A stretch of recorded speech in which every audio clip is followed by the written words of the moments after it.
So, Hare Krishna, everybody. Hare Krishna. Hare Krishna, nice to see you all. Yeah. Hare Krishna, Prabhuji. Dhanavad Prabhuji. Dhanavad Prabhuji. We're a few Hare people Krishna, Prabhuji. missing. We're a few people missing still, aren't we?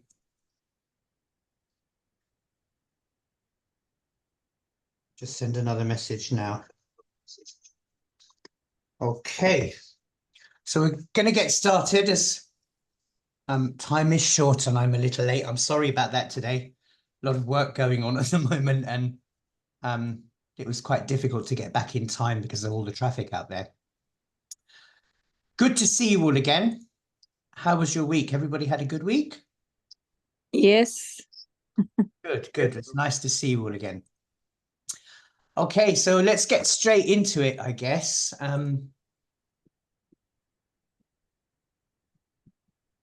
So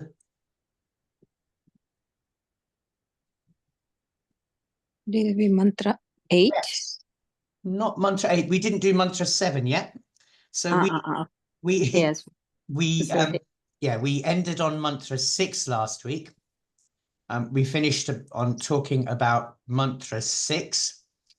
Mantra 6, of course, was this one. If anybody would just like to have a quick go at chanting it so we get ourselves back to where we were. Just a quick recap. Anybody want to have a go at that one?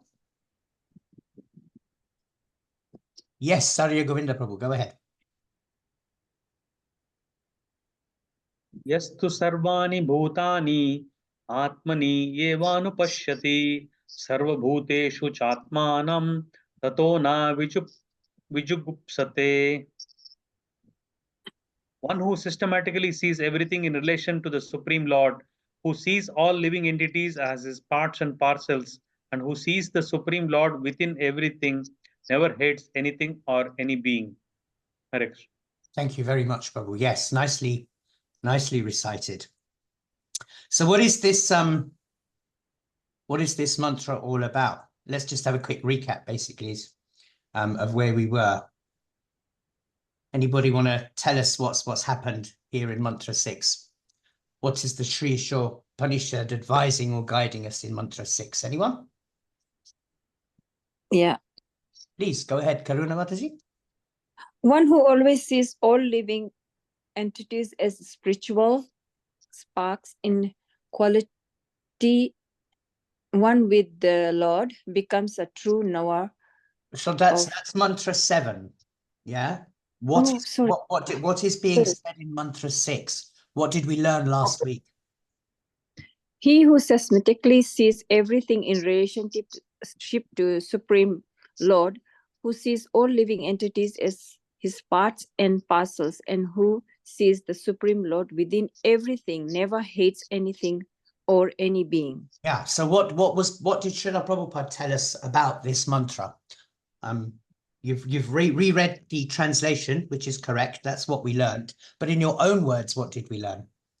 How would you explain this to somebody else? Okay. Yeah. This is the whole point of Bhakti Shastri, is to be able to understand and be able to speak in our own words. How would you have? Go on. Basically, he's talking about, this mantra is talking about the Uttama Adhikaris. Yes. The Uttama Adhikaris and the Mahabhagavats. And what does it say? What does it say about them? They see in every living being as part and parcel of Krishna, and then they see as spirit souls, not as any material bodies. Exactly. So they see everything in relation to Krishna and also part and parcel of Krishna. Yeah, exactly. So this mantra is teaching us about the vision of the Mahabhagavat or the Uttama Adhikari, or even, if you like, how the Madhyam Adhikari, the one underneath, will develop. You know, the qualities that we should also be trying to imbibe and develop. And that is to see everything, but not just everything, but also not just everyone, but also everything, because the whole material world and the material universe and all the other universes are all part of Krishna's great creation. Yeah, and we can prove that, can't we? Because we can see this intelligent design in nature, how everything perfectly interacts with everything else, and how everything is reliant on another species or another thing. Yeah, it's a symbiotic circle of life, and you can see it all going round and round. And in the same way, you could see how we could develop them through different bodies, because we're sober like that. We're supposed to be intelligent as spiritual seekers and be able to understand that. So that's one of the main things, of course, that's being taught in this, mantra. Oh, what's going on with this now? To 6. Yeah, mantra 6. Sorry, it's my screen keeps doing strange things. When it does this, there's not much I can do about it. Just bear with me for a minute, please, if you don't mind, while I sort this out. I might have to come in and out of this, completely. Ah, here we go. It's back. Fine. I think it is anyway. Yeah, here we go. Yeah. Sometimes it does that, and then I can't see you. It's really disconcerting. So basically, Srila Prabhupada's instructions on mantra 6 were that if we engage in sincere practice of devotional service, bhakti, and we, open our hearts to this level of knowledge and this level of guidance, then we can also see Krishna everywhere and in everything. And that way we will learn not to be biased, not to hate anything. You know how sometimes we can be in a situation, even as devotees, and we can see people in the temple, and we're all very friendly, but sometimes we just don't quite connect with other people, do we? Some people we do very closely, and some people we don't. It's part of our human nature. And then sometimes we may look at somebody and think, oh, I don't like him very much, or I don't like her very much. We might not even say it, but we might think it. We all do it, but we don't maybe admit it, sometimes not even to ourselves. But it's there. And we want to get past that, because we want to say, okay, this is actually Krishna's energy here, this devotee I'm interacting with, or this animal in the street outside the temple who's lying there begging for food. This is all part of Krishna's energy. I should respect that, and I should not harbor any, ill will or bad feeling or any kind of thing that isn't happy to be in their presence because they're part of Krishna's energy. That's the attitude of a Uttama Adhikari, of a Mahabhagavad. Think Srila Prabhupada. Indian man, quite old Indian man, normally very strict and set in their ways, Indian men. Yeah. You come to the West and you put an 80-year-old Indian man against an 80-year-old English man, they will be very, very different in their approach to life, even in the way they do things at home. We're very strict, we're very family orientated, we're very duty driven, the right thing to do. And sometimes it's not all about the right thing to do. It's sometimes about what will Mrs. Patel say down the road. It's there in everybody, But the point is that we want to be, at that level where we see Krishna present in everything and in everyone. So that was mantra 6. So then mantra 7. Let's look at mantra 7 together.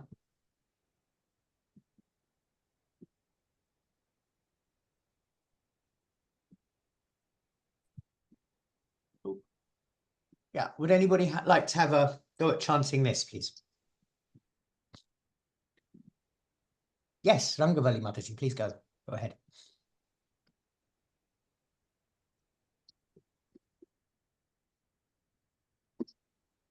We can't hear you for some reason. I can't hear you. Is there something wrong with your sound?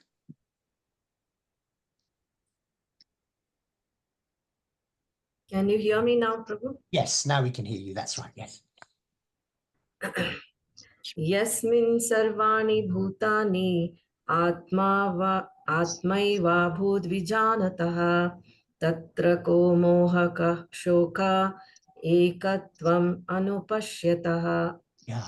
And so the translation to this verse, and just read the English, but some of you may want to take a screenshot of this slide if it helps you to understand the verse, but it's up to you. We'll just read the English translation if you don't mind, Mataji. Yasmin sarvani bhutani. One who sees all jivas as Atmaivabhud Vijanataha. Spiritual sparks is a true knower of things. Tatra ko moha ka shoka. What then can be illusion or lamentation for him? Ekatvam anupashyataha. He sees everybody as one in quality with the Lord, following the authorities. Makes sense, doesn't it? Through the Isopanisad, we have learnt about living in harmony with Krishna's creation. Now we learn about the person who can do that, and actually what they see and how they interact. This is what this mantra is trying to teach us. So, in a nutshell, this mantra describes to us the consciousness of the Mahabhagavad, whose vision was introduced in mantra 6.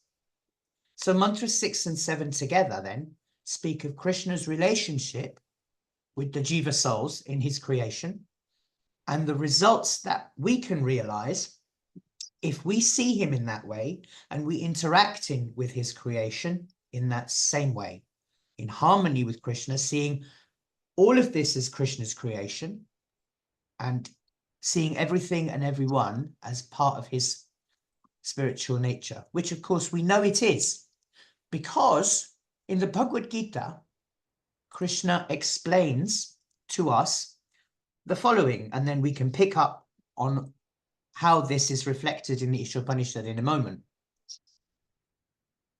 But in the Bhagavad Gita, Krishna says in 7.5 there, anybody want to have a go at this one?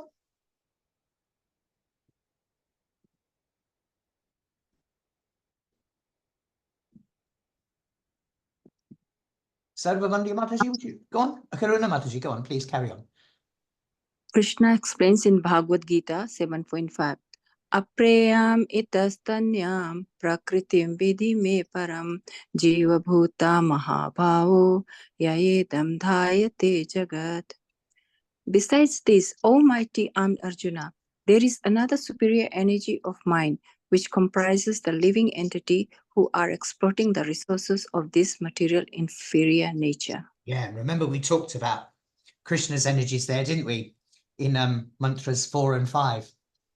And we can see how Krishna's basically supporting what's been said in the Isopanishad when he talks to Arjuna. Although he doesn't directly say that I'm talking about the Isopanishad, but you can see how everything is supported. Yeah, so everything is connected. Yeah, and then in 7.6, of course, Krishna continues. Arya Govinda Prabhu, please have a go at this. Hare Krishna Prabhu. Etad yonini bhutani sarvaniti upadaraya aham krishnasya jagata prabhava pralayasthatha. All created beings have their source in these two natures of all that is material and all that is spiritual in this world. Know for certain that I am both the origin and the dissolution. Yeah. Correct. It's powerful, isn't it, what Krishna says? When we take out these things and we connect them to other parts of scripture, it becomes very, very powerful. Thank you for that. So,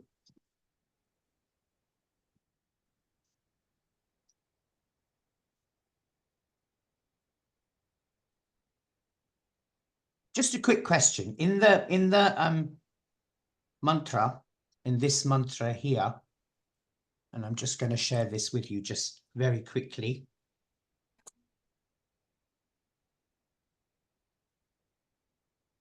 We looked at this already, but you see the last line, ekatvam anupashyataha. So the Mahabhagavad, he sees everybody as one in quality with the Lord, following the authorities.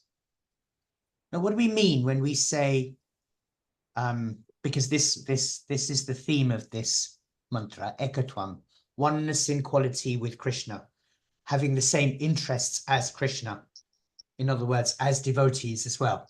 That's what this mantra is basically teaching us. So what does this word ekatvam here actually mean? One in quality. Yeah, one in quality. Anything else you can say on that? Yeah, I've got Rangavali Mataji's hand go up there.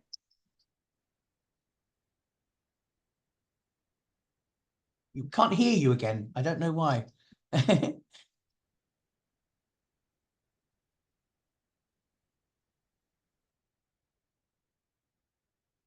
Nope, no sound. Okay. Let me go to, in the meantime, while you try and sort your sound out, let me go to Sarvavandya Mataji. Hare Krishna. Haribol Mataji. So oneness here, I think he sees everyone, all the creature as same, like the dog eater and human being, everyone as the same Yeah. Atma with the different bodies. Yes, same Atma with the different bodies. That's correct. Everything is basically Krishna's energy. So that's good. What else can we say about that? Why do we feel oneness with Krishna? Because as devotees, we do, don't we? We feel together with Krishna, we feel close to him. When we go to the temple, we feel good. When we meet with devotees, we feel good. When we do our puja at home or chanting, we feel good. So we feel close and one with Krishna. Why is that?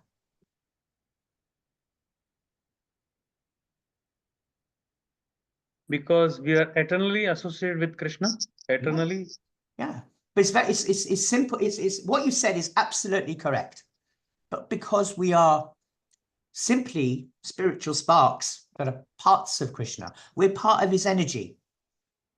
Think about the example Prabhupada uses in the purport. He says, he talks about heat and he talks about light. Heat and light are different from each other. But without heat and without light, you can't have fire, can you? And yet, heat, light, and fire come from the same source. So they're all one. Yes? So there is a sense of unity if you look at it like that. Same as us. We have our material world with all the 24 elements of the earth and the water and the air and everything else that we need. And then we have us in our material bodies, you know, the spirit soul. It's like that heat and light and fire, isn't it? Krishna's there as the original source of that heat and light and fire, if you like. And then we're those sparks that emanate from it. So so there's that sense of oneness, isn't there? We feel complete and together with that. So there's that, okay? There is also a difference. So what's the difference?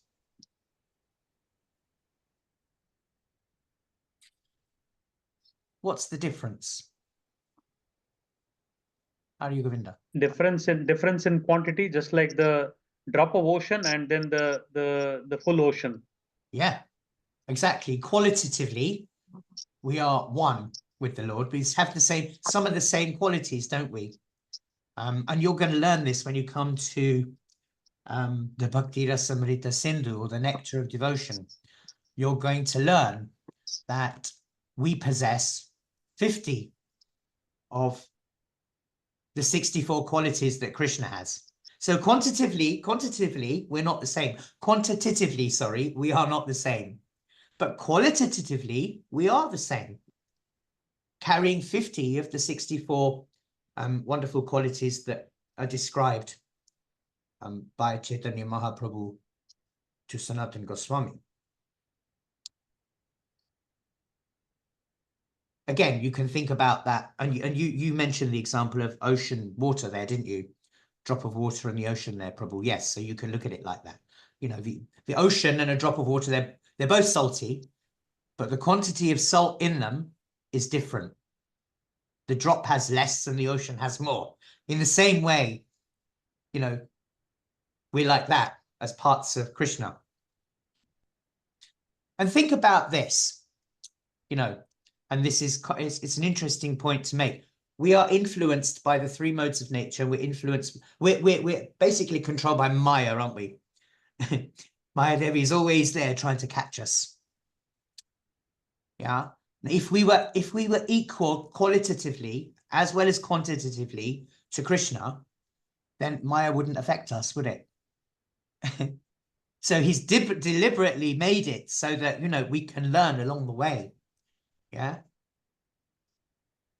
So actually, you know, the Uttama Adhikari or the Mahabhagavad can very clearly see the jiva's position as a spiritual spark, part of Krishna's energy, but not the same.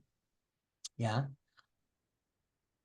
But also the Madhyamadhikari can also see that, but still has to develop it a bit more to accept everybody, if you like. So that's really, I guess, what's going on here in mantra 7. I don't think I need to talk much more about that, apart from to say that we're all, I guess that we are all God's children, aren't we? Birds, reptiles, all the animals, they're all parts of Krishna's. If you remember, we talked about the marginal potency. We're all parts of Krishna's marginal potency, all members of the same family. And so the interests we have are the same. Just like in any family, our interests should be the same with Krishna. And we're pleasure seeking, you know, we're always looking for pleasure. Now, the point of the mantra here is just to direct us that the pleasure we seek should be on the same platform as Krishna's. If we keep him at the center, then that oneness, that sense of unity with Krishna becomes and will be maintained as very, very strong.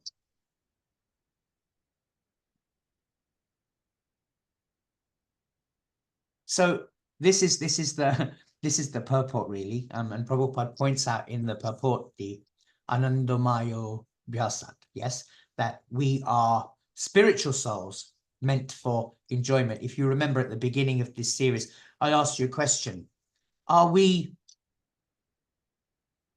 human beings having a spiritual experience? We're not. We're spiritual beings having a human experience. And through that, we enjoy, we carry out our desires. It's in our nature to be eternal and to eternally enjoy. Just that we got a little bit rebellious and we want to enjoy separately from Krishna. And it doesn't quite work like that. It's a long way to go to be able to go back home now. Yes? In the Srimad Bhagavatam, I'm just going to share this with you.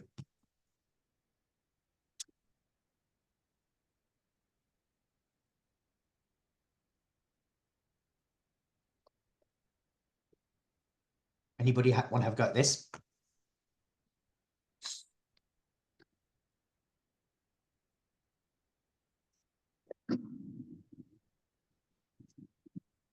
No? Okay. No. Can I read, Prabhu? Yes, please. Can you hear me? Yes, please carry on. Yes. Atma Bhuta Brahma Bhuta Navyavadha Dridaya Yajno Brahmaitad Brahma Vadbhihi Na Muhyanti Na Shochanti Na Hrisyanti Yato Gataha. Always engaging in the activities of devotional service, devotees feel ever increasingly fresh and new in all their activities. The all-knower, the super soul within the heart of the devotee, makes everything increasingly fresh. This is known as the Brahman position of by the advocates of the absolute truth. In such a liberated stage, Brahma Bhuta, one is never bewildered, nor does one lament or become unnecessarily jubilant. This is due to the Brahma Bhuta situation. Srimad Bhagavatam 4.30.2. Yeah, thank you. So we can get to basically, you know, as devotees, if we relish those activities that come as devotees, then things can get very good. We can rise to that spiritual platform as described there. There's another one, of course, in the Bhagavad Gita, I think in 18.54, that confirms something similar, doesn't it? When Krishna says to Arjuna, Brahmabhuta prasannatma, na shochati na kankshati, samasarveshu bhuteshu madbhaktim labhyate param. I don't know if I got that quite right, but basically he says to Arjuna that if you're transcendentally situated, and that meaning, transcendentally situated, meaning you recognize everything is part and parcel of Krishna, then we can very quickly recognize Krishna as the supreme spirit, supreme Brahman, and we can become very, very joyful and very, very happy. And we would not lament or desire to have anything. And, we can be very equally disposed to every living entity. And Krishna says that if you get to that level, you can attain my pure devotional services, what he said. Now think about this. In the world, we have many, many, many types of people, races, religions, creeds, colors, all sorts of things.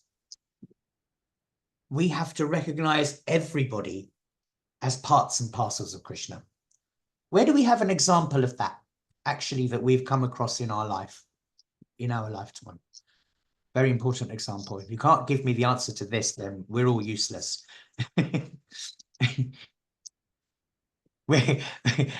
One wonderful example, we all know this man, or we don't know him, but we know of him. Or we could say we know him.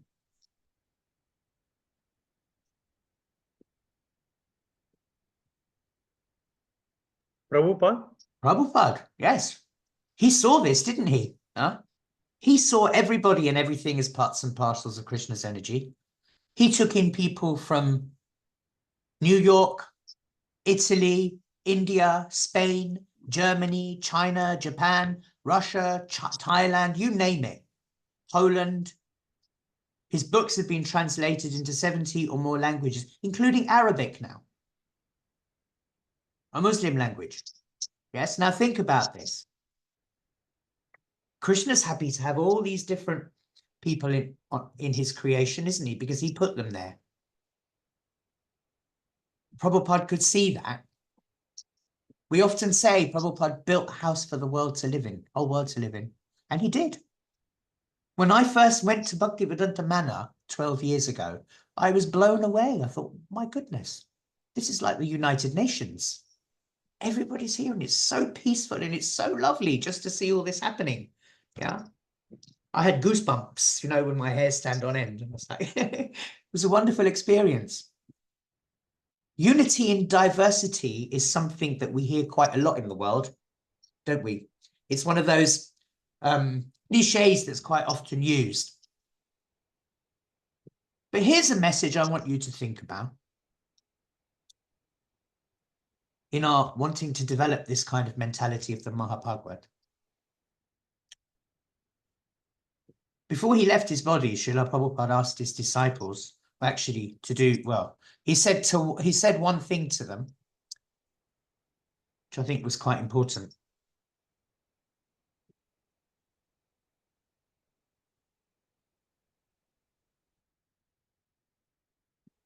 Ooh, excuse me.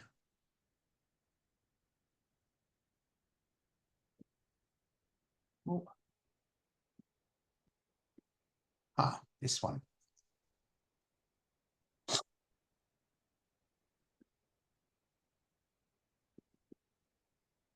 Your love for me will be shown by how much you cooperate to keep this institution together after I am gone.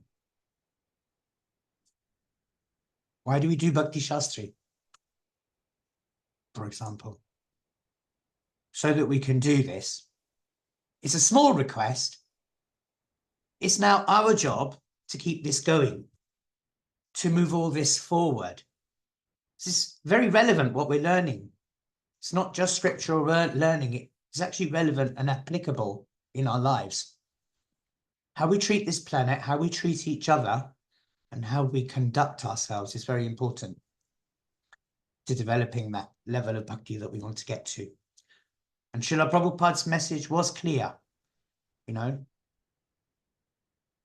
your love for me will be shown by how much you keep this institution together after I am gone. So just to close on this mantra, before we go on to mantra 8, I'd just like to share this slide. Mansi Mataji, would you like to read this, please?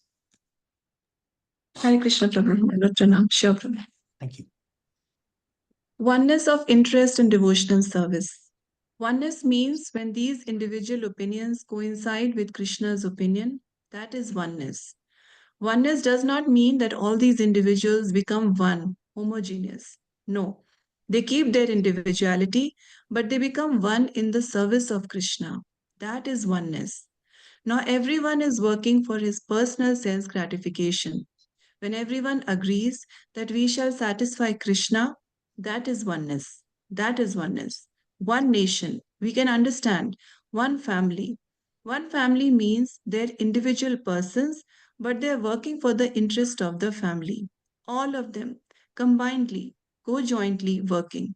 Similarly, they're working conjointly for the society, or they are working conjointly for the community, or conjointly working for the nation. That is oneness. When we speak, we are Indian nation oneness.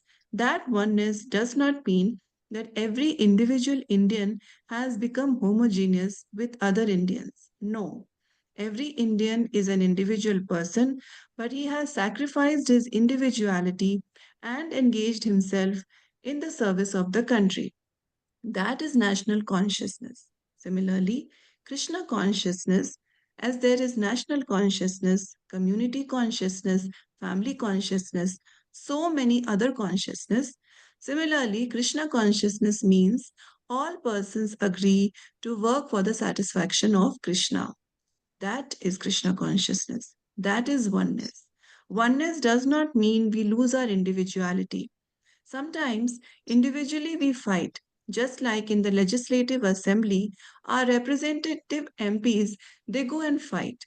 There is a deliberation, but that purpose is to serve the country. Therefore, instead of the difference of opinions, they agree to work in this way. That is legislative assembly. Similarly, there must always be individuality, but when we find a means to satisfy Krishna, Krishna consciousness, that is oneness. Ekatvam anupayata. Eka, that is ekatvam. This is the version of the Isopanisad. Ekatvam anupayata, ekatvam anupayata.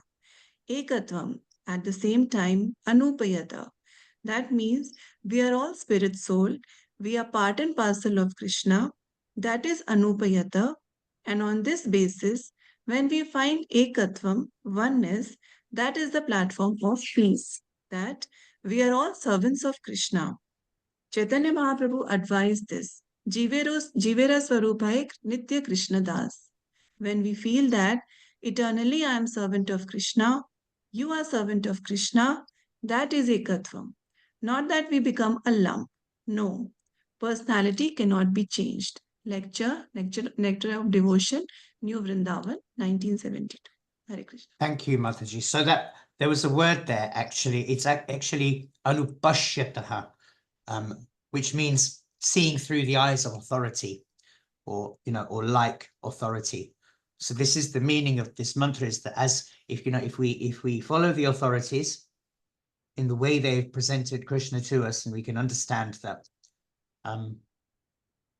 we are all parts and parcels of Krishna's energy, spirit souls, spiritual sparks, then we can develop this oneness of interest and oneness of vision, you know, as Srila Prabhupada did.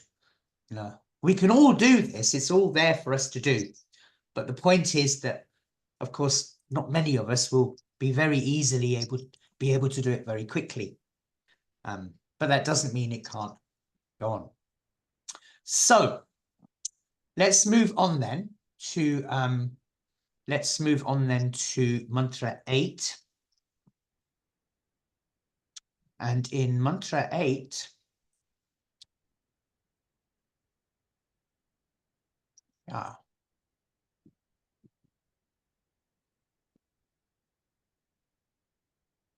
I guess we could, to talk about mantra 8, I can see somebody trying to join the class, but not being able to get in, and I don't know why. Okay, anyway, so mantra 8, let's begin with this actually,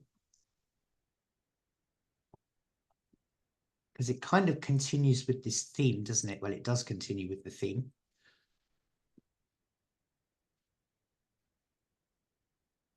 So in the Bhagavad Gita,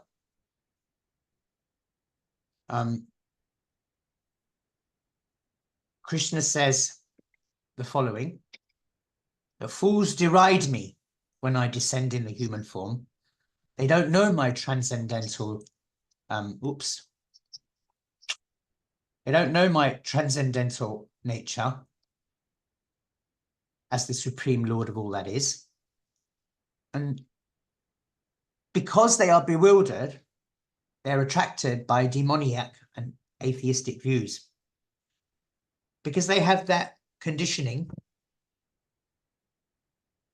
any hopes they have for becoming liberated from the cycle of birth and death, or any results from their fruitive activities, and the knowledge that they develop, any hopes they have for success through this will all be defeated, because they don't recognize me, of course, as the Supreme Personality of Godhead. And they don't interact with me in my creation in harmony. So they're always going to come across problems. Yes. If you remember in the last verse, we were talking about lamentation, for example. So in this mantra 8, which is quite a complicated one, Saparyagat chukram akayam afranam ashnaviram shuddam apapaviddam kavir manishi paribuhu swayambuhu yathatyato arthan vyadadach jashvatibhyaha samabhyaha.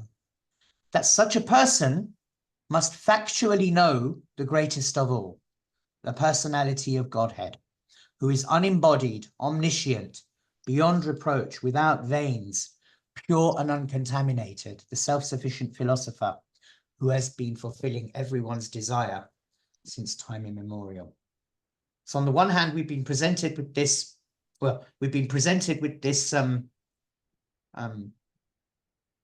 Madhyamadikari, or the Mahabhagavad, who is so connected to Krishna that he sees everything there.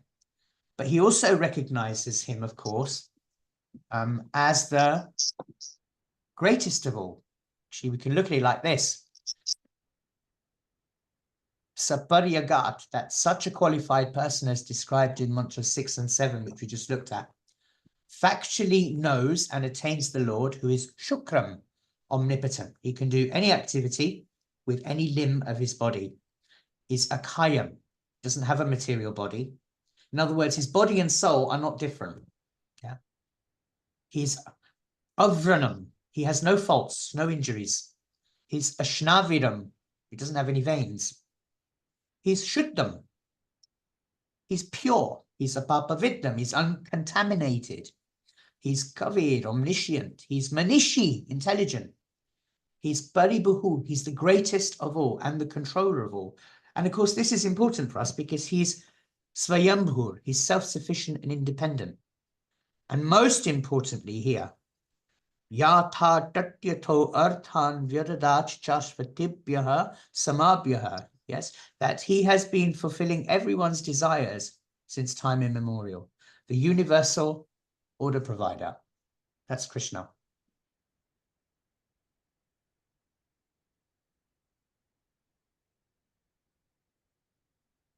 So this mantra, what does it describe?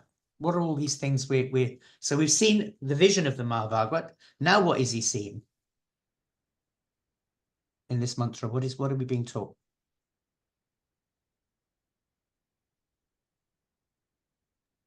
Qualities of the Supreme Lord. Yeah, exactly. Simple as that. The qualities of the Lord. And these qualities are very visible to the Mahabhagavad, because he's looking for them, isn't he? You know, this mantra describes the Lord's, actually, let's have a look at this quickly. This is quite nice. Yeah.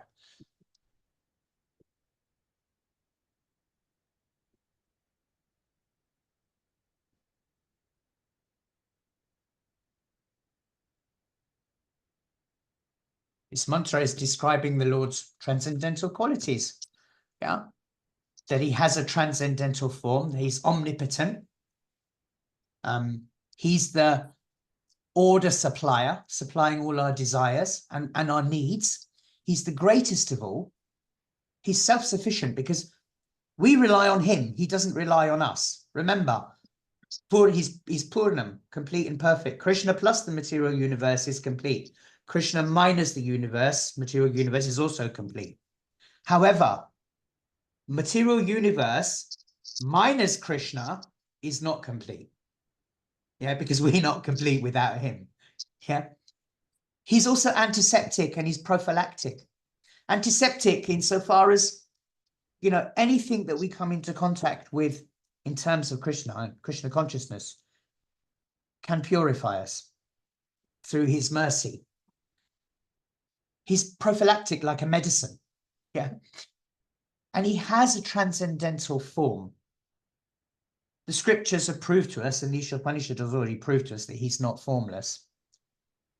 Yeah, and he's not at all similar to the form of the material world. He has no veins, doesn't need them. We may see him in what looks like a material body when he descends to earth, but his spiritual body and his body are non-different. He's also not forced to accept a body by the laws of nature. Yeah. And we remember, of course, Lord Brahma's words in the Brahma Samhita, Ishvaraha Paramaha Krishna Satchidananda Vigraha.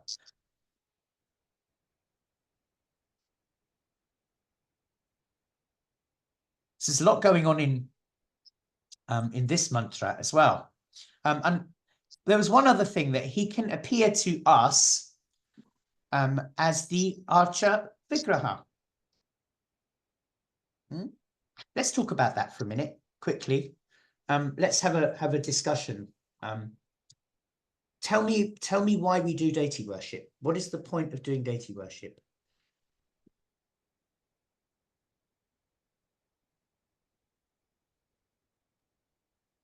How do we feel? Authorized. Oh, you've got an echo there. Can you repeat that? I couldn't hear you.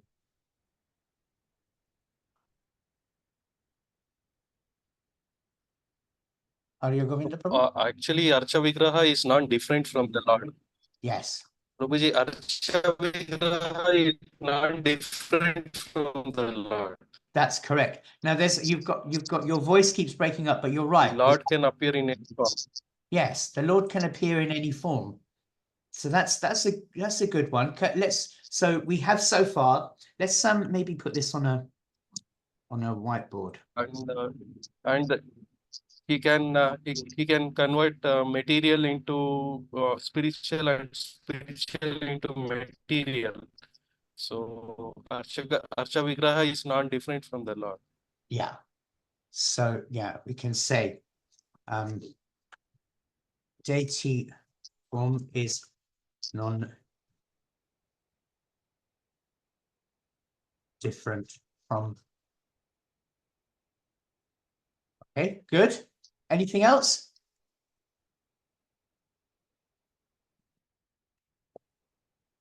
Yeah, I've got a couple of hands there. Kalindi Gopapriya Mataji, what were you going to say? Hare Krishna, Prabhu. Yeah. Please accept. Prabhu, in the atmosphere, there are a lot of water particles. Yeah. So, Lord is present everywhere, but we are not able to serve him, to get attached, to love him. For the personalized feature, Lord has come in the form of a Archa Vigraha or a deity form, so that we can love him more, understand him, we can do the service. Yeah. Okay. So he makes it easy for us to serve him through the Archa Vigraha form, yes? So Yes. he appears in this form.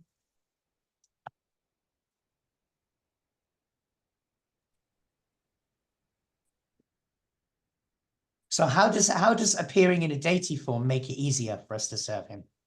Just as a thought, as a question. We Some get people to know might him just say, personally. yeah, yes, because he can accept the service personally through the deity form. Yes. Yes. Yeah, Yes, exactly. and he also reciprocate to us. We sometimes we Yes. feel the deity is smiling or he's sad. We feel that. So Precisely, yeah. feel that. Yeah. So we can feel presence. Also, we can know his personal features. Yeah. What dress he wears, Yeah. what he holds in his hands, and what he wears on his head, Yeah. and different aspects of his body we can know through the Yeah. deity. And get to know his features. Yeah. Yeah, and also, Prabhu, we can do service like we can bathe him, massage Yes. him, and offer leaves and chandan, and then you get more closer to it. Yes. Yes, you And do.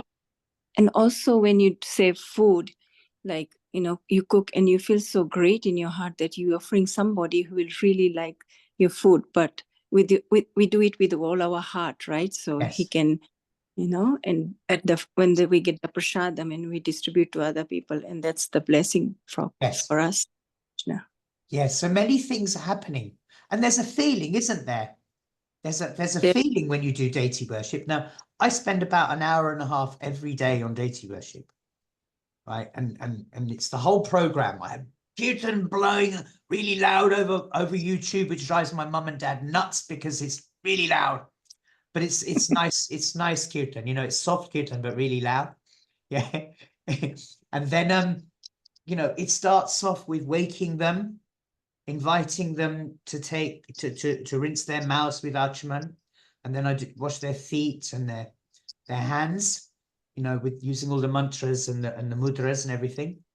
And then we do this whole process of bathing and changing, and then there's flowers being offered and decorated around the altar.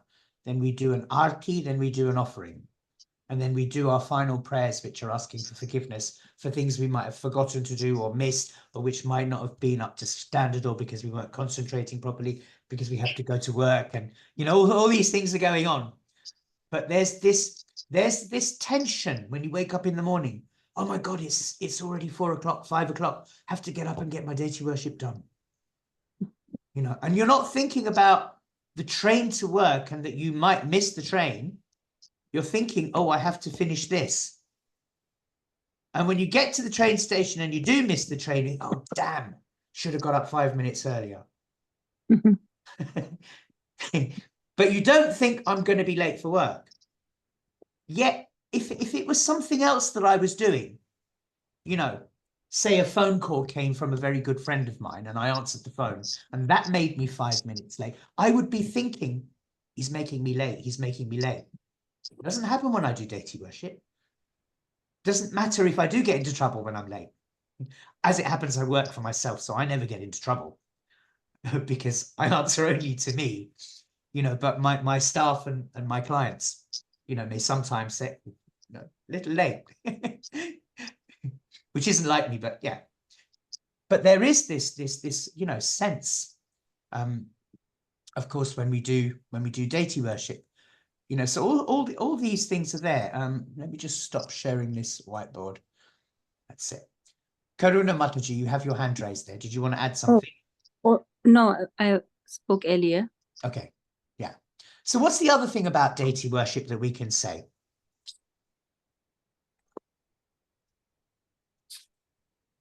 Anything else that we can say? And also, Prabhu, I think when you don't have anybody else, you are depressed, or you are, you have anxiety and stuff. Who are you gonna go and talk to? The Yeah. best thing is for me, for that's my experience, I usually go in front of my Lord and I pray. If anything I need, like for my own self, like I cry out, and that gives me so much of strength. Yes. Yeah. It's very true. I do the same thing when I'm having a really bad day, really hard day. I do tend to find that I can sit in front of the deities here, which I will share a picture of in the next class on Wednesday, for you. You can have a look at them. A couple of you requested.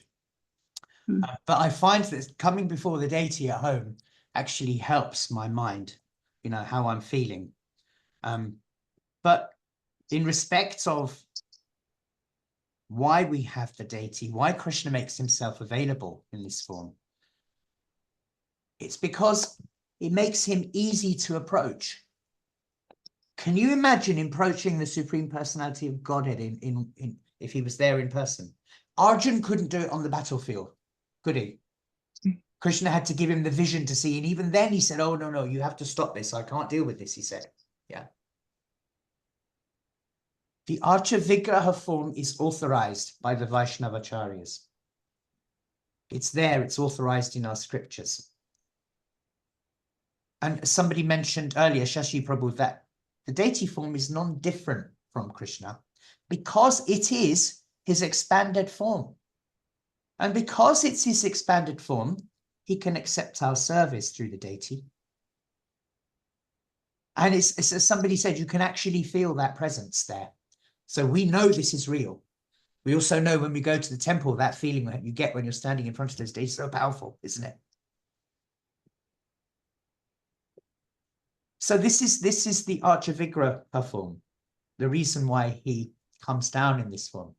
And he also mercifully supplies, and this is not talking about, this is moving on now, as he is also our universal order supplier. He's mercifully supplying all our needs and fulfilling many of our desires. But of course, in proportion to our qualification, our karma, what we've earned, yeah? And it basically, everything he does is basically, through his mercy to help us go back home to Godhead. So this is quite an important message. But of course, we also heard in this mantra that Krishna is the greatest of all.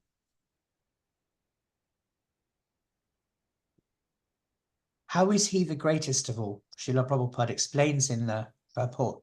Everybody's begging from him, aren't they?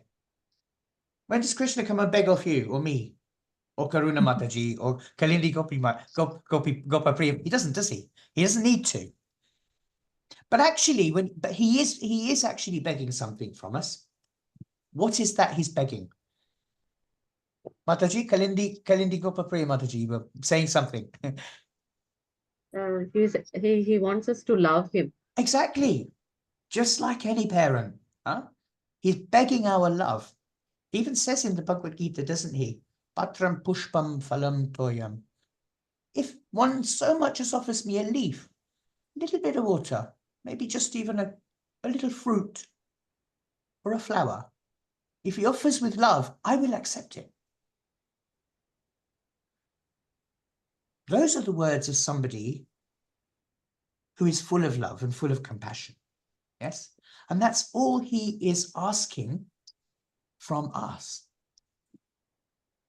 We, on the other hand, are constantly begging from him. Give me this, give me that, good job, nice family. Aren't we? Even when we know we shouldn't, it's there in the back of our mind. Our agenda is always there. We sometimes criticize the impersonalists, don't we? The Mayavadis.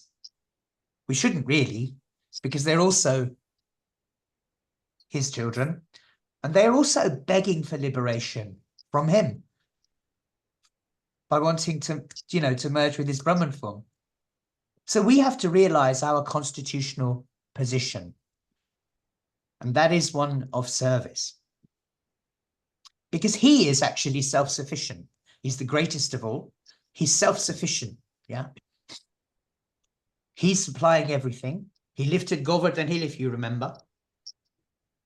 He did. He killed all these demons. You know, he came down in a form 5,000 years ago to teach us some lessons and to kind of underline those things that humanity was forgetting about in the scriptures.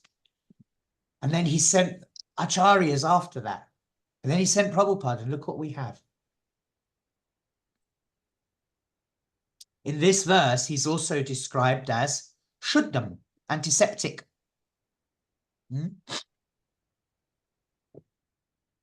Because just by one touch, we can become purified. Yeah.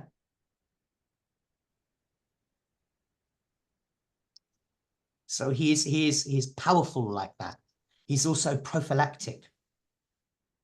Like a medicine. Sin can't touch him anyway. He can't become, you know, impure.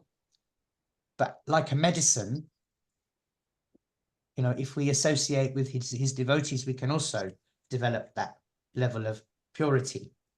Apapaviddam, or prophylactic. Even the most impure person can be considered pure if he becomes engaged in Krishna's service. And there are many examples, aren't there, in the scriptures? Yeah.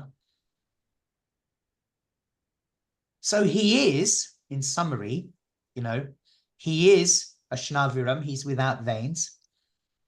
His form, though, is not temporary. It's not like a machine made of pipes and tubes like we have. His form is non-different from himself. Our material bodies are just a mechanism that acts like a vehicle. Yeah. Our senses are, you know, what we become used to. But Krishna's senses are different from his body, different from his mind, different from his intelligence.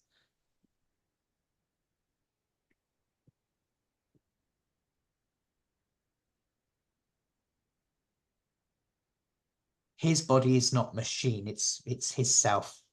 He's not different from his senses in that way. Yeah. He's also described in this mantra as, I think, Akhyayam, isn't he?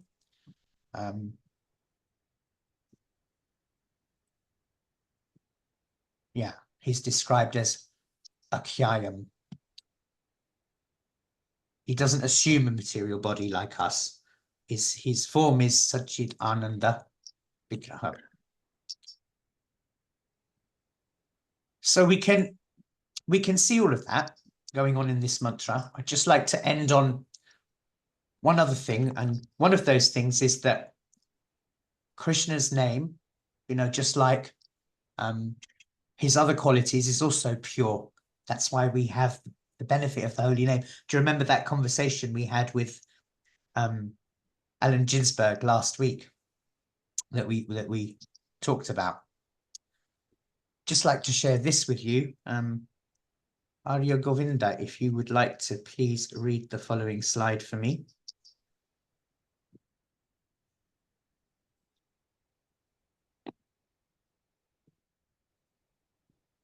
Krishna's name is pure. So this Sankirtana movement, Hare Krishna movement, is also an incarnation of Krishna, Nama Rupe Avatara. Krishna can become an incarnation in sound form also, not even a physical form. Physical form also there. Everything is there, but especially for this age, Krishna is incarnated in his name. The name of is non-different from Krishna. So Nama Rupe Avatara. Krishna is already there. The whole world is now demoniac, anti-government, anti-God, anti-matter, and anti-God. So the incarnation has already come. Those who take shelter of this incarnation of Krishna's name will never be annihilated. Take it for granted. Yes. So incarnation, Krishna's name, and Krishna, no difference. That is omnipotency. Omnipotency. Omnipotency means everything is Krishna's energy. So the same potency is in energy and in the energetic. This is omnipotency. God is omnipotent.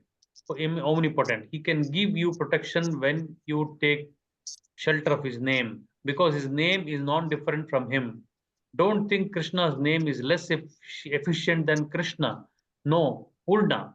As Krishna is perfect, similarly, his name is also perfect. As Krishna is pure without any material contamination, Papa Vidham, nothing sinful can affect him. You have read it in the Isopanisad, just like sunshine. Infection cannot infect sunshine. Some disease can infect you, me, because we have less potential, but it cannot infect the sun. Rather, the sunshine will sterilize the infection. So, anything infectious, anything sinful cannot infect Krishna. Rather, sinful activities in touch with Krishna will become purified. This is the process. Hare Krishna. Thank you. This is from a lecture on the Srimad Bhagavatam given in New Vrindavan, 1974. So we have all of Krishna's qualities, including his holy name now. We can see, when we wrap this up. In a few moments, you're going to do a little exercise for me in some groups. But before we do that, I would like to share this with you. And this is Srila Prabhupada.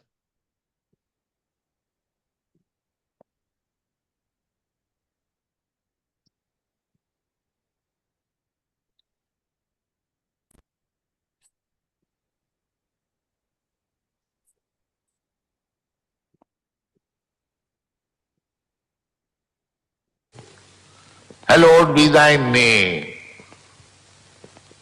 my Lord, Krishna, the personality of Godhead. Let your holy name be glorified. This is our moment. It is not a sectarian, it is very scientific movement. Scientific movement because at the present moment we are all godless, forgotten what is God and what to speak of his name. They do not believe in God and what to speak of his name, fame, his place, his activities, his form, his quality. How we can know? There is no educational system about the science of God. This movement, Krishna consciousness movement, is teaching the science of God. And if you accept the name of the God, Krishna, this is also affirmed in other system also, then you will be able to associate with God immediately.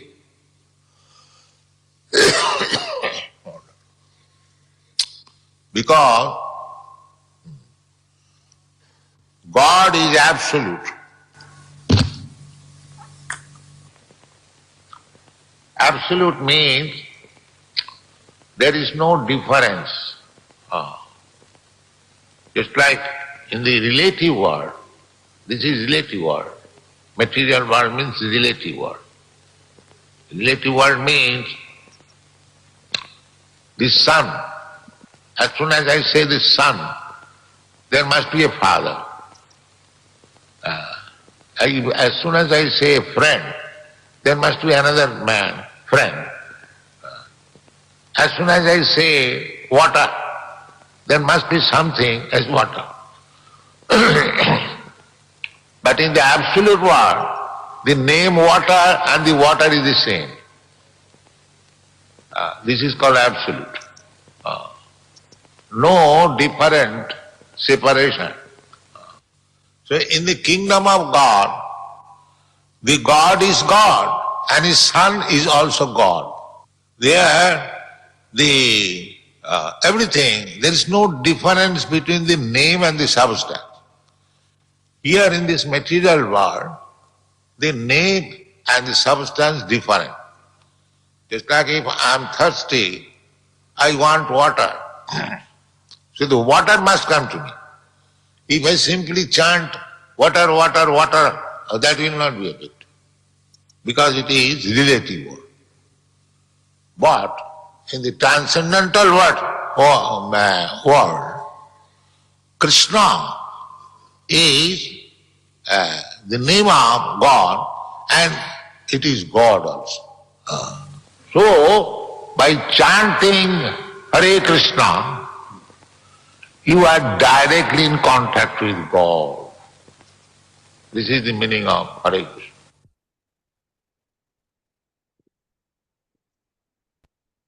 Amazing, hey? Just to refocus our minds actually on how we can actually connect to Krishna without having to, get all flustered and hot and under the collar about how we can make that connection. So easy for us. Srila Prabhupada has given us that, very simple method. This comes from a man who has that vision of a Mahabhagavad, who can very easily see Krishna present everywhere, and who can freely distribute that love that Krishna wants us to develop, can freely distribute it to everybody, and it grows. Look what we have. In those short 10 years, how much did Srila Prabhupada accomplish all around the world? So many different devotees from all over the world. And yeah, like any organization, we have our growing pains. We will have for many years to come, but that's okay. Because that's part of what it means to be in the material world. Challenges have to happen for us to grow, for us to learn. And for us to be able to make sure that the road we choose, in the final lifetime that we have is the right one. We're going to take lots of wrong turns along the way, and it doesn't matter. As long as we stay focused on who is Krishna and this wonderful creation that he has provided for us to be able to live in and experience all these things. We often describe this world as a world of pain, lukalium, don't we?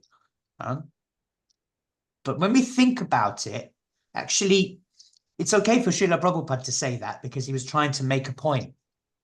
But we should be very careful how we see that. Because this is a gift. We want it to be separate. So we can't very well complain and say, oh, this world is a place full of misery and this and that. Can we? We wanted to come here. So we should gratefully accept what we have been given and the challenges that come along with it. We should appreciate what Krishna has given us. We experience love, we experience joy and happiness. We experience sadness, pain, unhappiness, all sorts of things. But these things all combine, don't they, to build our character and hopefully develop us into this Mahabhagavad that Krishna wants us to be eventually, to be able to go back home and then serve Srila Prabhupada and the Vaishnavacharyas there whilst they serve Krishna. So this is where we are, mantras 6, 7, and 8. We have some hands going up. Kalindi Gopa Priya Mataji, yes. Hare Krishna, Prabhu. Prabhu, one doubt. Is it something like only when we become the Mahabhagavata stage, that level of consciousness, we will be able to go back to Godhead? It's something like that. Not necessarily. Yeah. We could do something amazing, or Krishna could actually look at us and say, actually, I want you to come back today. I need you for something. Or something may be happening in the future that he wants us to do. In another lifetime. We don't know. Yeah. This is up to him. But what we can do is appreciate what he's given us and live in harmony with his creation. Live side by side peacefully. Love each other, help each other, and Krishna will be very happy. Because we can develop that love for him as well at the same time, can't we? By understanding that by loving what he's given us, we're also loving him. And we're respecting and appreciating and are grateful for what he's given us. And that's the thing we should be aiming for. Yeah. Any questions on any other questions on these sets of mantras 6, 7, and 8? Okay, good. I mean, they're fairly straightforward. They look very complicated when we, when we look at the actual scripts. Karuna Mataji, yes. Oh, no, and the same at the other Mataji was saying that Krishna will, if we will choose us to come back, Yeah. but then how will that person will be doing the same thing as Krishna wants to do? Like, for example, if somebody, example for me, Krishna sent me back to material world again to save, to be Krishna consciousness again. So how would that person, or how I would be able to do the same thing? Anybody, like, according to the question, like how? I'm not sure. I'm not sure what you mean.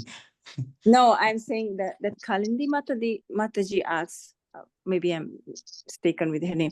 She said that how, if if we do all the service and go to Krishna Loka, and then we don't know, maybe Krishna will send us back to the material world, and then how would we be doing this thing that Krishna wants us to do? I guess that if you see, we have to remember one thing. If we're lucky enough to get back to the spiritual world, we probably won't want to come back anyway. Right? Because we will realize what we've missed. And remember, we've already been there. Right? We've already been there. It's just that we wanted to be independent of Krishna. Hang on a minute. Why is he getting all the fun? Why does he get to decide everything? I want some of that. That's what we're like, aren't we? Children. Yes. And as we mature, we learn those lessons. We learn to behave and we learn to mature. And with that maturity, we gain respect. We gain promotion in our life, don't we? We gain different types of relationships. They grow. And in the same way, we can go back home like that if we serve Krishna in that way. But if we serve Krishna up there, I can promise you, you won't want to come back here. Rangavali Mataji, yes. Krishna Prabhu. Haribol. Is it that we have been very envious of Krishna and we have come here, or does it happen often? I can't tell you. I guess that it's very much dependent on each individual. Yeah. Prabhupada does say that there is a possibility, and I've read this in some of his letters and in some of his work, that if there is a possibility, we can go back up to see Krishna, we can be serving him, and then all of a sudden we can get envious again. We can get complacent, and we might want to come back and say, actually, you know what, Krishna, I need a holiday. I need to go away and do something on my own. We do that with our own parents, don't we, sometimes? I left home when I was very young. I moved out when I was about 15, 16. I left. And then I came back again 10 years later. And then I left again. And now I'm back again. So I guess it could happen like that, We have to remember one thing. Krishna has given us independence. Yeah. He's given us independence, and he's made each and every one of us individual and unique. So we're not like a robot. Each and every one of us has our own level of emotion, our own intensity of emotion, our own intensity of work ethic, our own family life, way of doing family life. Each and every one of us is different. And each of every one of us will go there at a different stage, or serve in a different way at a different stage. And there's nothing wrong with that. It's all good. As long as we don't forget Krishna. Yes. Because even if we do what we're doing now, where we've got this mix of Krishna and material world, he's still there. And we're still trying hard to make him the center. And it will be difficult, but we can do our best. And if we keep the right association, then it's very possible. And it's true. We often hear naughty kids. My dad used to say it to me when I was younger. You're keeping the wrong kind of company. It's going to get you into trouble. We have to be mindful of the association we have here too. think of this. We talked in mantra 6, 7, and 8, about this Mahabhagavad, but in mantra 6, we were introduced to the different levels that we will go through. As a Kanishta, as a Madhyam, and as an Uttama at one day. In the same way, it's out there in the material world. We're all growing at different stages, and we have to keep our eyes open as devotees. Who do we want to associate with? And that even includes, we have to be careful sometimes about devotees. We should always be very kind, very friendly towards devotees, and we should never judge. But at the same time, we should also be mindful of the conversation we have with different devotees, because some may not be ready. Some may not understand us yet. We may not be able to connect. It's the nature that we have. But we have to accept all of that as Krishna's energy and accept that challenge. And we can be nice. We can be grateful. We can be like that, the devotee with the straw in his mouth between his teeth, to be humble.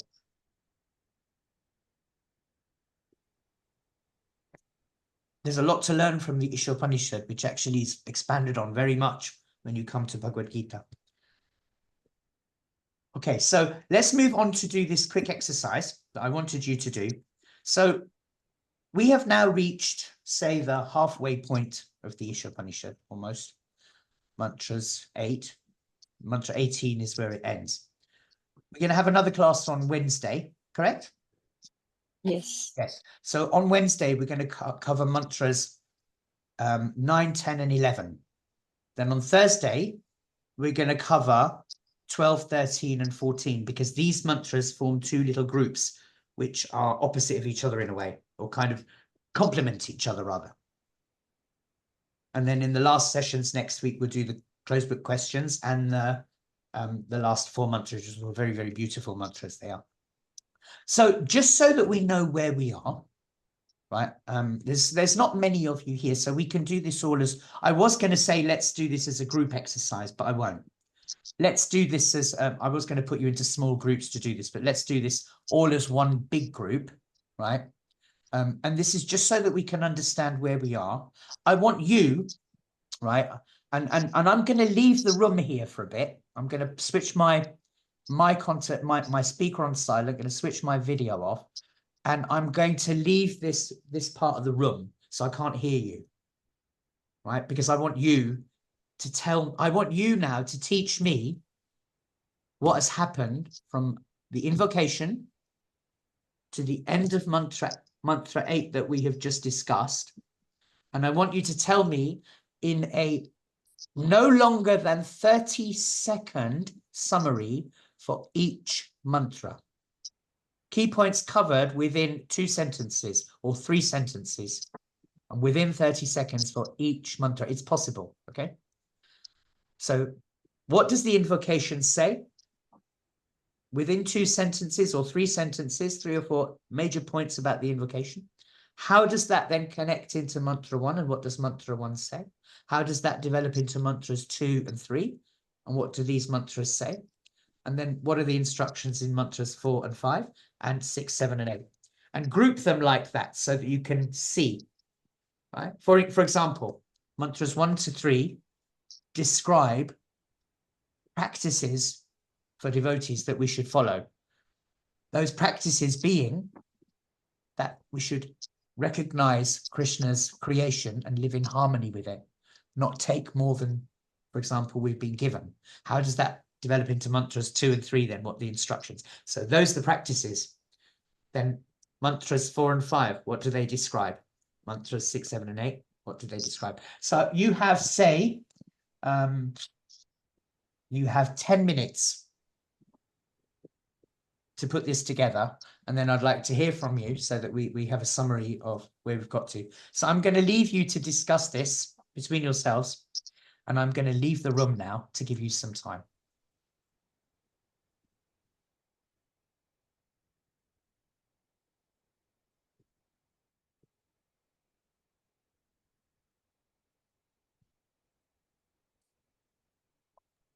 And that means you should discuss with each other to put this together, yes?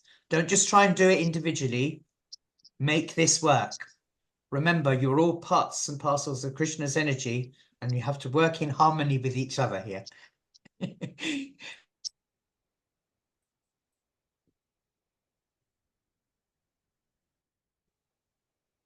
Hare Krishna Prabhuji.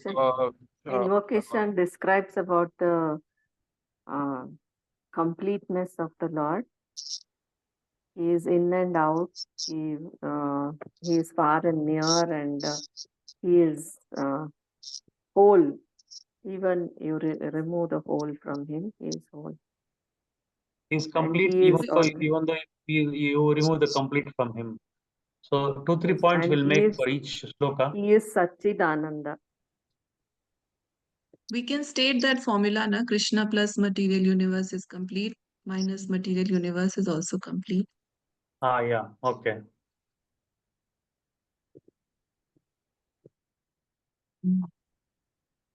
I think And mantra 2. 6 I would like to No, summarize.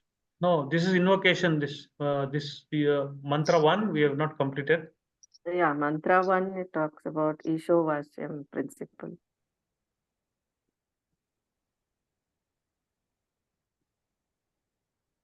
Mantra 2 talks about how to live as per the No, principle. everything animate and inanimate belongs to Krishna Mantra and 3 is owned and controlled by Krishna. And we should take only the quota provided to us, and knowing well that the rest of the things are belonging to whom. So the quota is important. We have to, no, but we can't elaborate. We have to. You are breaking, Prabhuji. Summarize everything in 30 seconds. So. No, 30 seconds per. We have to summarize everything in 30 seconds. So 30 Yeah. seconds we can't elaborate so many. 30 No, seconds, 30 seconds per per shloka. verse. Very short. Per shloka, Prabhuji, not full. Whole. No, per shloka. Per shloka. Okay.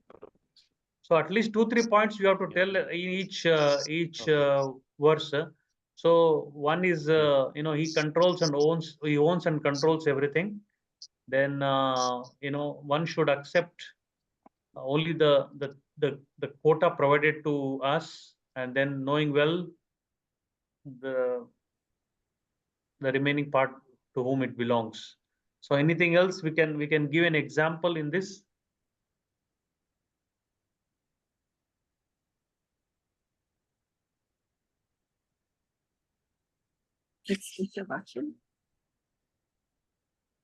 Hello, can you hear me? Yes, Mataji. Yeah, the disobeying the laws of nature, I think the order of the disobeying the order of the Lord also brings the ruin in the human society. Okay. Also, we can inform like Prabhupada has mentioned 4 different defects of the living entity: committing mistakes, illusion,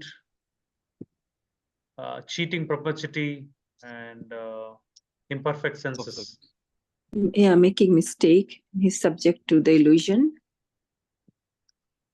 Yeah, we can. I formed a little bit of adverb michi: mistakes, illusion, cheating, and imperfect senses. I think we can remember like this. Yeah, MICI.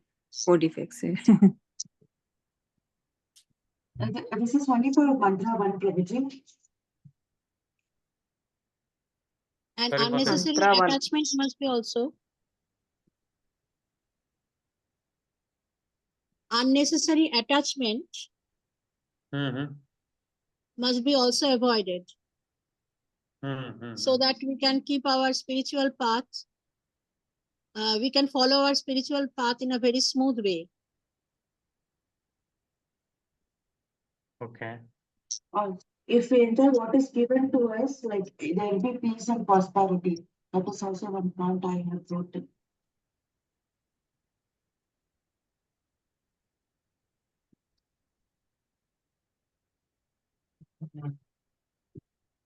Human life is it is a life of responsibility. You should look after all the resources in the world. It's our responsibility to do it. Okay. So we don't have much time to discuss everything what Prabhupada has mentioned in the, because we have only 30 seconds per verse. Yeah. So mantra 2. It's a benefit of working in Ishavasya principle, Prabhu. Mantra 2. Mantra 2 is what, Mataji? Benefits in working according to the principle of Ishavasya. Mantra 2 describes it. It's Yeah, mantra. how to live in harmony as per Ishavasya principle. That is mantra 2. Yeah, because of our Sat nature, that means we are eternal. So we are naturally, inclined to be eternal. So we can live hundreds of years if we are continuously working in that way in the Ishavasya principle. This is, I think, the gist of this translation. The boat concept also comes here, Prabhuji. Boat concept. Boat. Boat, yeah. And in this world, we have the struggle for existence, each of us. And we must fulfill our duties in this world and live this world.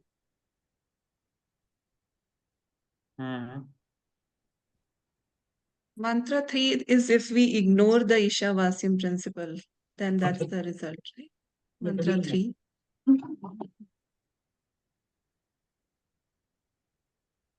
Right? I mean, that is Atmaha, killer of the soul.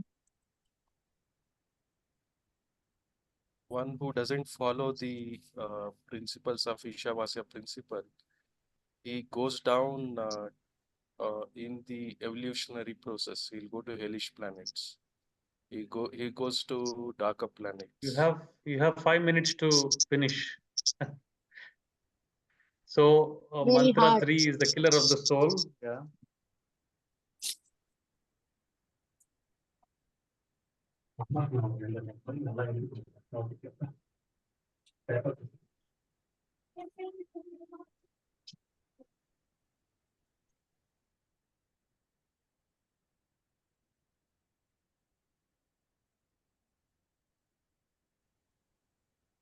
Mantra 3 also tells like it decides our destiny by our activity.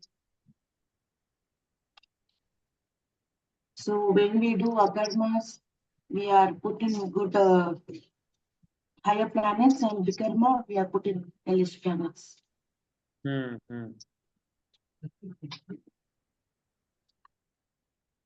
Also- human life may not solve the economic problems also.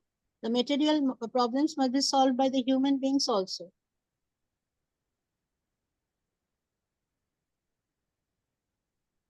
Mantra 4 is talking about that the Supreme Lord cannot be understood by even the powerful demigods. It is about the inconceivable energy of mantra 4 is, God. he's Yeah. the Inconceivable.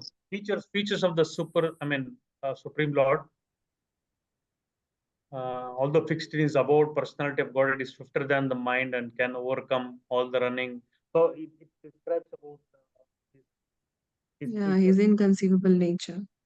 Yeah.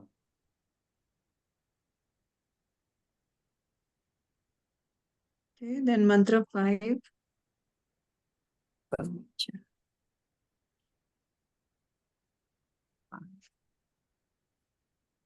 That is, the Lord is within and without, right? Omnipotent and omnipresent. Yeah.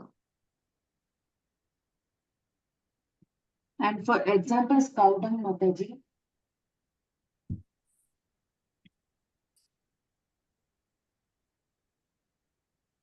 How to fix it. So basically, mantra 4 and 5 describes about the qualities of the Lord.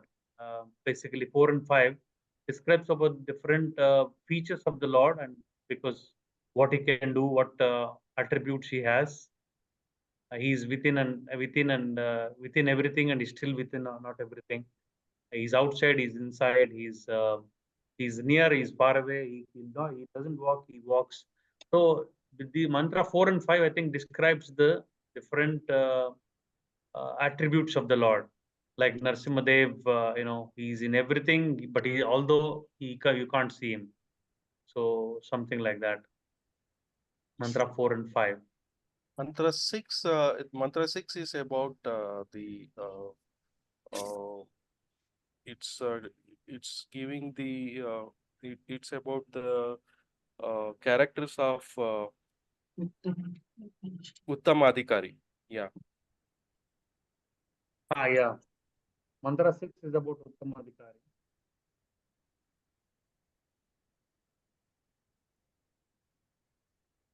So he sees everything in relation to all part and parcel. No,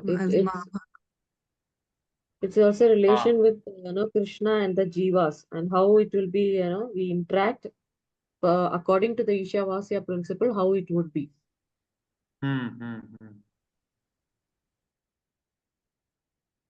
Yeah, one who understands the Ishavasya. Hey, time is up.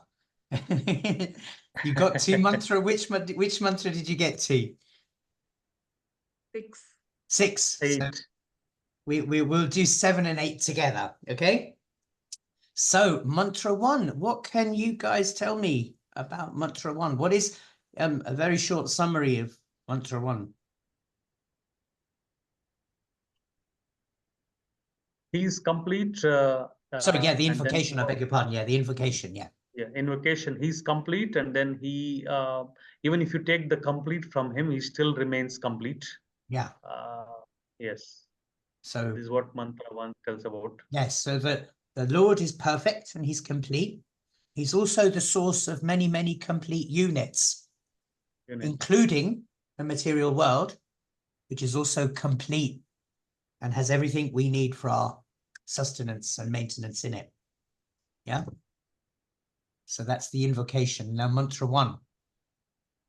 Mantra 1. Tells how Krishna is a proprietor, controller, sustainer of the entire manifestation to achieve. And how should we live in harmony with this creation? And it also explains the concept with God-centered things. Yes, exactly. So Krishna is the supreme controller and the supreme owner of everything. He's providing us our quota, and we should not be greedy for more. Tena tyaktena bhunjita. We should only accept those things necessary, which he's set aside as our quota, according to our karma, and we shouldn't hanker for more. Yeah. So this is mantra 1. So invocation in mantra 1, he's complete, he's perfect, he's providing this material world universe, which is also complete with everything that we need.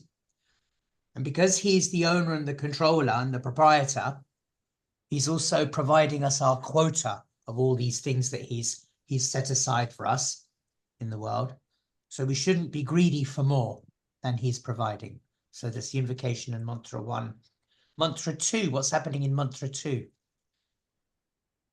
Mantra 2 explains how to live by following the Ishavasya principle. Yes. And we should not live in that ism, which binds us to karma, the 3 types of karma. Yes. So, and yeah, we have a purpose, to live, living in Ishavasya principle, and because humans we have a higher purpose, and we should not behave like animals. Exactly. So we should recognize the responsibility that comes with human life. We are the stewards of this planet, Animals can't think. Well, they can think and they can do stuff. They have emotions. We know that. Yes. But they can't go out there and maintain this world. Krishna's doing all that, but the things that we have to do, we have to work and we have to do our own bit, don't we?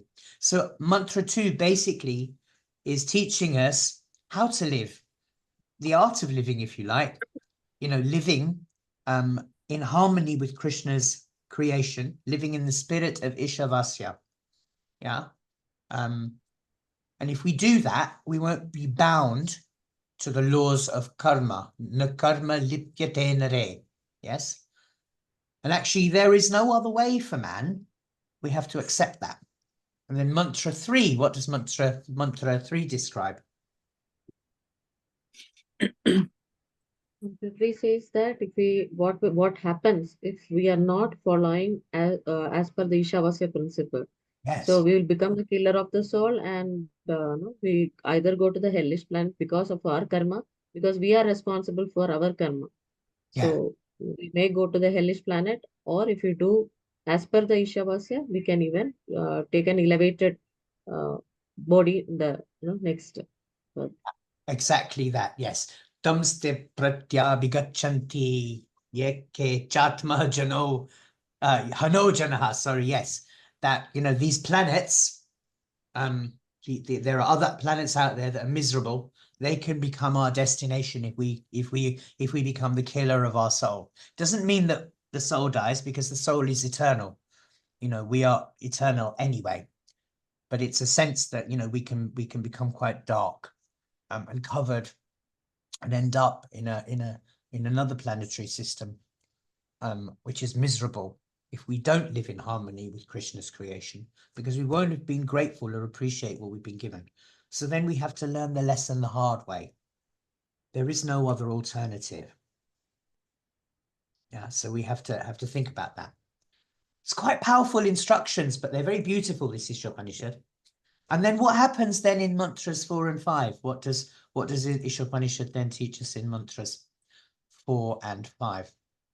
Mantras 4 and 5, it is talking about the inconceivable energy of the Lord. Yes. So the Lord, even though he is resting in his abode, he can run faster than our mind. Yeah.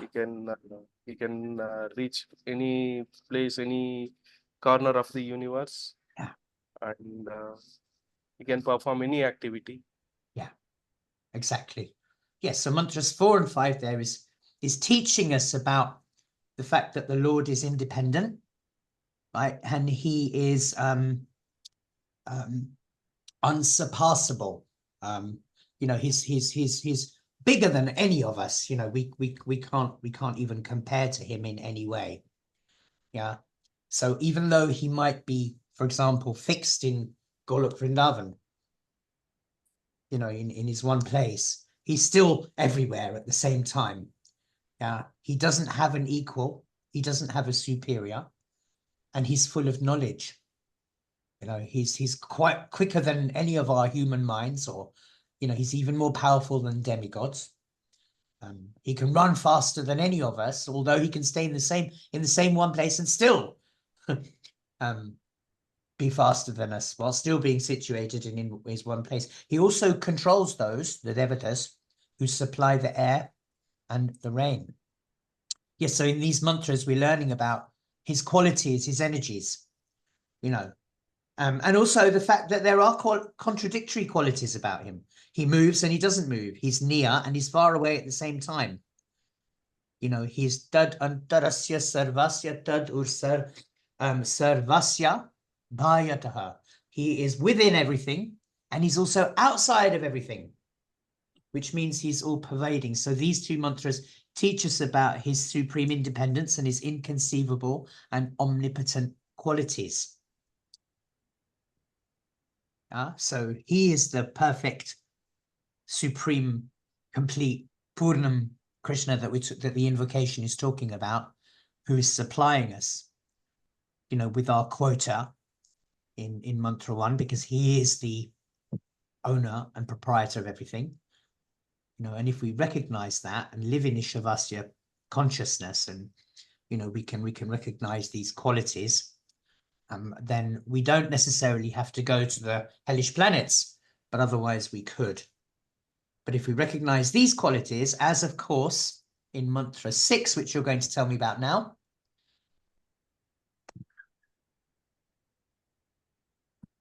Mantra 6 is talking about the characteristics of Uttama Adhikari. Yes. And this Uttama Adhikari can see Krishna everywhere, can't he? He can also recognize those characteristics of the Lord, qualities of the Lord described in mantras 4 and 5.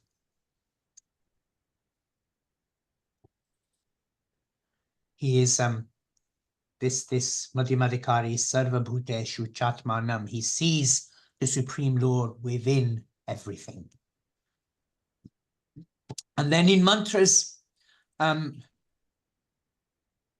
and 8, we're taught about basically this oneness that we can experience if we keep Krishna at the center of all our activities. Yasmin sarvani bhutani atmaiva buddh vijanataha. Yes, if we see all the jivas and spiritual sparks as parts of Krishna's creation, then there will be no illusion, there will be no lamentation, no mohaka or shoka.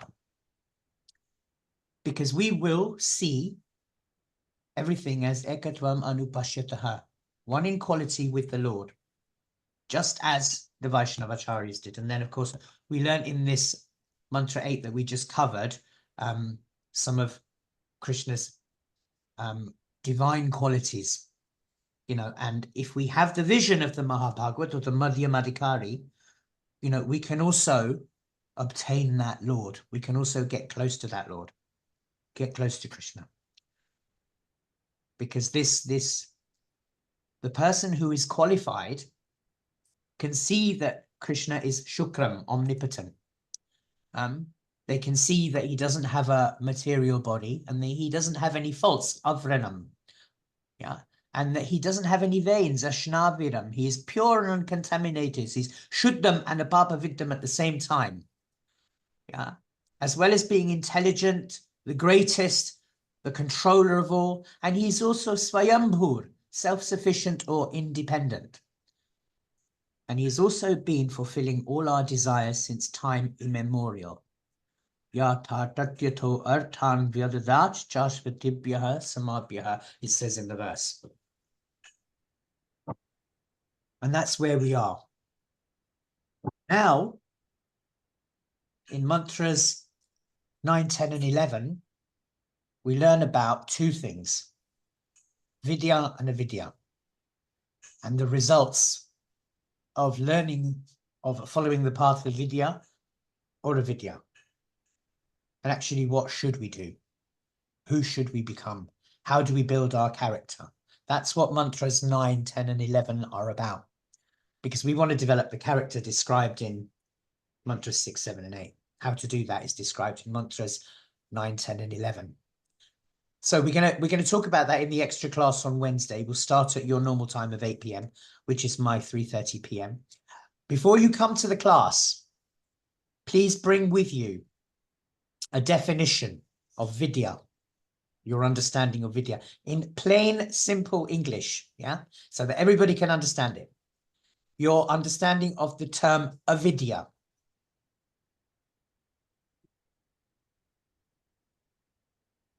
And the results of cultivating either avidya or vidya. So I'd like you to be able to discuss that a little bit at the beginning of the class, and then we can talk a little bit about what the Vaishnavacharyas instruct us on this subject.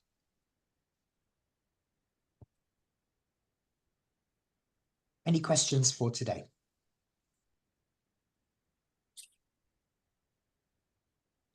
And is everybody, by the way, understanding everything that I'm going through? And is it clear? Am I being systematic? And it's been some time since I've done this because I had a little break. So I just want to make sure I'm doing the job that I'm supposed to do. And please don't be afraid if there's anything that you want to pull me up on or ask me about again. It's not a problem. Please do. Yeah. All right. And any help, like I said, you're welcome. Any help you need with essays as well, please give me a shout. All Hare right. Krishna, Prabhuji. Yes. Please share the recordings. Please share the recordings, Prabhuji. I will do. Last week's didn't record, unfortunately. I don't know why. I think only half of it did, but I'll share the half that did. The others should be in the group. Today's recording I'll share as well, as soon as it's done later on today. All right, have a lovely evening, lovely Tuesday, and I will see you all on Wednesday and Thursday. Yes, please accept my obeisances. Vancha kalpatarupyascha kripa sindhubhya eva cha patitanam pavanebhyo vaishnavebhyo namo namaha. Ananta koti vaishnav vrindaki jai. Hare Krishna, everybody. Hare Krishna, Prabhuji. Hare Dandavat. Krishna, Dandavat Hare Prabhuji. Krishna, pranams. Dhanuji. Hare Krishna Prabhu, Dandavat Pranam. Thank you. Haribol.